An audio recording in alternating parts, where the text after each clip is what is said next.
What had happened was... Hey, boo-boo! Welcome to I Just Called to Say. What was once your reliving and truth-telling podcast is now your reality TV and pop culture recap podcast. I'm your host, Megan Pugh, and you can follow me on Instagram and TikTok at Megan_PUE. That's pew pew. Okay? And you can also follow the fun at I Just Called to Say podcast, and you can listen and subscribe to this podcast just about anywhere podcasts can be heard, honey. So if it's Apple, do it. If it's Spotify, do it. If it's Stitcher, Overcast, subscribe and leave a review. And in the details of every episode, you can find a link to leave me a message. Leave a voicemail. Let's talk about some reality TV. What shows are you watching? What shows should I be watching? Leave a message. I mean, it's called I Just Called to Say for a reason. Honestly, let's get into it. Maybe I need to reintroduce myself. Jay-Z, allow me to reintroduce myself. My name is Ho. And I'm going to tell you the origin story of this here podcast. So, my name is Megan. And I beep. I don't like cats. I was a pescatarian for about 7 years. And then I broke down and ate a corn dog at the state fair. I have a phobia of mold. I mean, mold is scary, but it's like, I can't stand to see the sight of it on like some like old ass bread. Like someone's got to throw that out for me. I have 2 older sisters. My dad died this past year. And you know what I did? How I grieved? I went to BravoCon. Okay? Like that says a lot about me. That's who I am. But that's a story for a different day. I live in New York City. Well, actually I live in Brooklyn. Brooklyn, stand up. I am a social media manager, content creator, podcast host, production assistant, and actor, dancer, producer, energy producer to be exact. And anything you want me to be. I'm just kidding. No, that sounds like some Pretty Woman stuff. That's not who I am. That was me acting. That was acting. What else? But yeah, so podcaster, that's how I got into this. I was living in my sister's she shed for the longest. So I was living in Charleston and I was like, I want to move to New York, but I ain't got no money. So I was like, let me move out of this apartment, move back home, stack some coin. And that coin was just that TikTok money that I got at last minute. Listen to the previous episode if you don't know what I'm talking about. But in the meantime, when I was living in the she shed, I was podcasting. I started doing a podcast with my homegirl, Colleen, who I just found out is having a baby. She sent me a text, y'all. She was like, which one of these outfits do you like? And they were all like cute ass maternity dresses. And I was like, for who? Like, these are cute. I was like, pick the green one with the feathers. But she was like, oh, I forgot to tell you, baby braid. I'm having a baby. So yeah, so Colleen and we started I Just Called to Say together, just telling embarrassing stories. And you can actually go back to episode 1, season 1 to hear all about those embarrassing stories that have stuck with us throughout time. So that's how this podcast was developed. But at the core of every episode, Colleen and I would always talk about reality TV. Like the banter always came back to reality TV.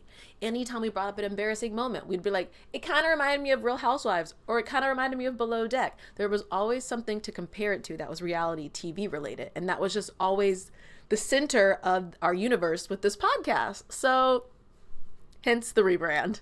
I mean, people get masters. Okay, then I don't know if they're getting master's degrees, but people are legit getting college degrees by studying celebrity. Like, there's so much for us to talk about. Like, each week, there's new news, there's new developments about these celebrities, you know? I personally like a little micro celebrity, like low-level, B-level reality TV stars, because they're just real enough to, like, relate to, as opposed to, like, some of these, like, billionaire, millionaire reality stars. I'm like, I won't understand your life. And that is why you have a reality TV show, so we can get a peek into this opulence, you know? But yeah, I just really love reality TV and celebrities. So that's why we're going to talk about it some more. And I just have so many theories about a lot of reality TV stars and celebrities. Like, for instance, okay, not like Illuminati theory, conspiracy theory type things. Because you know what? It always happens. You'll be like out with someone, and I don't know if they're high or not, but they always want to talk about Illuminati. And they'll be like, you know, Rihanna, she's in the Illuminati. You saw that Super Bowl performance. That was a message from the Illuminati, you know? And it's like, bruh, no, it's like, it was just a really dope performance. If you want to think it's Illuminati, okay, what was the message? What was the message they were sending? Don't wear white when you're on your period? That's what it was giving. No, but I'm talking about more like palatable theories, ones that aren't going to make people run out of the room. Like my latest celebrity conspiracy theory, long fingers, okay? Bear with me. I have this theory that when you are a rich and famous, like you have to actually, let me rephrase that. When you are a wealthy and famous celebrity, you automatically get long fingers, like just long fingers. And the goal is that one day I'm going to get long fingers too. I don't know how it's going to happen, but I'm hoping for long fingers. And here's why they have long fingers. Because they don't have to do anything. They have people who are doing things for them. And you know who has long fingers? Nicole Kidman has long fingers. Do you remember Nicole Kidman at that one award show? And she was clapping like this. Like, and the fingers were so stretched. They were so stretched. Kylie Jenner, did you see her? Or was that Kendall? It was one of the Jenners. She got those long fingers. Have you seen Khloe's fingers? Khloe's are really, really, really long. And they're kind of pale. They kind of look a little zombie-like, which is a little scary in itself. But they all have these like long fingers. And I thought they were Photoshopped. Khloe's might have been a bad Photoshop. But Kendall, she proved that those were her real long ass fingers. So I just have this theory. When you become wealthy and famous, long fingers. Long fingers. I'm hoping to clap like Nicole Kidman one day. Okay? That is when you know you've made it. When one day you wake up and you're just like, shit, look at these long ass fingers. And I made it. Mama, look, I made it. Long ass fingers. Okay? That's when I'll know. Speaking of made it, you know who made it to the courthouse?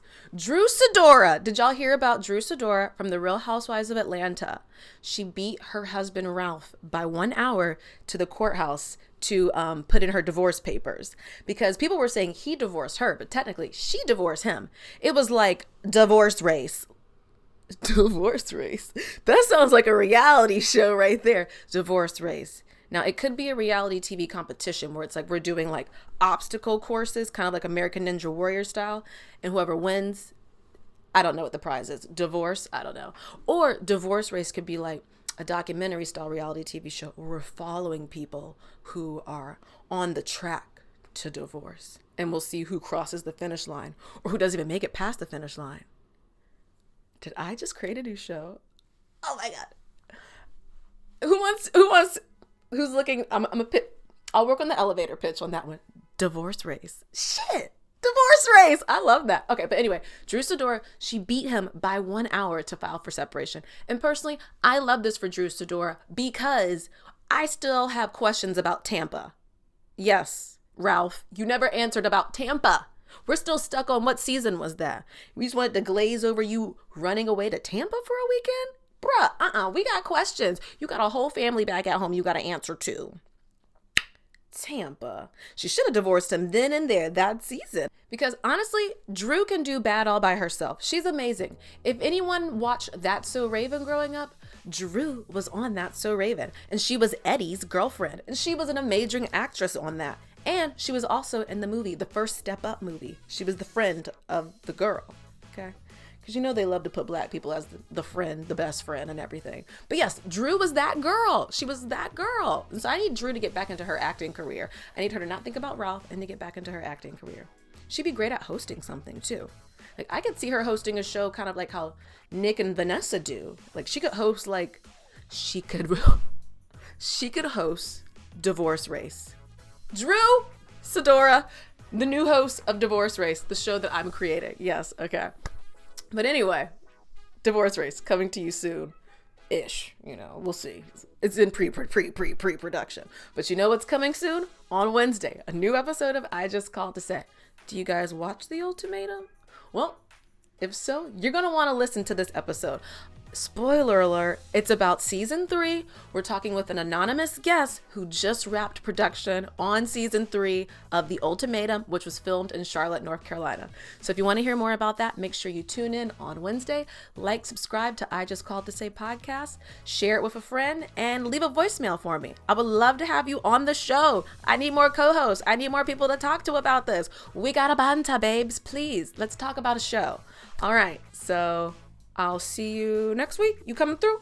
Okay. Like, subscribe. I Just Called to Say podcast.